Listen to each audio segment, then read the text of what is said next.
Bonjour à tous et bienvenue dans ce troisième tuto déco de Noël à la forteresse royale de Chinon.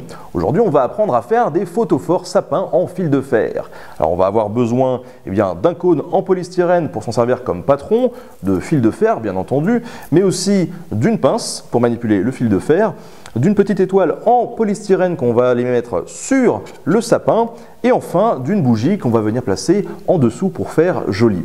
Petit point historique sur la bougie puisqu'elle a une signification profondément religieuse. En effet, elle représente la lumière et donc s'apparente à Jésus.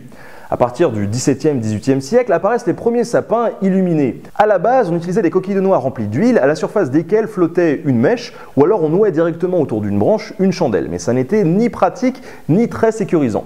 À partir du XIXe siècle apparaissent les premiers bougeoirs à pince où l'on place des lanternes à côté du sapin.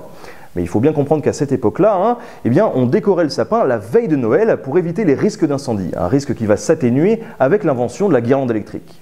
On va donc commencer avec la pointe du cône en polystyrène où on va venir enrouler le fil de fer autour, voilà, comme ça, progressivement. N'hésitez pas à bien les serrer puisqu'on ne va pas aller jusqu'au bout du cône.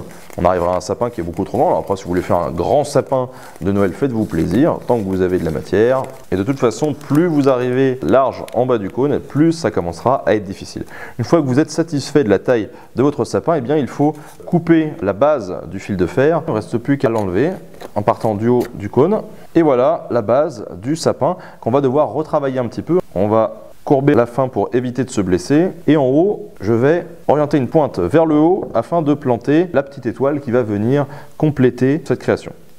Et voilà, nos photophores sapins en fil de fer sont terminés, il ne reste plus qu'à allumer une bougie pour la mettre à l'intérieur du photophore. Par mesure de sécurité, n'oubliez pas de remonter le sapin au maximum et surtout de le laisser hors de portée des enfants puisque le fer chauffe avec les bougies. Merci à tous d'avoir suivi ce tuto, j'espère que ça vous a plu. Je vous invite à venir ici à la forteresse royale de Chinon pour participer à l'exposition Sapin d'hiver qui se termine le 2 janvier 2017. Vous verrez, c'est super chouette. Moi je vous dis à la prochaine.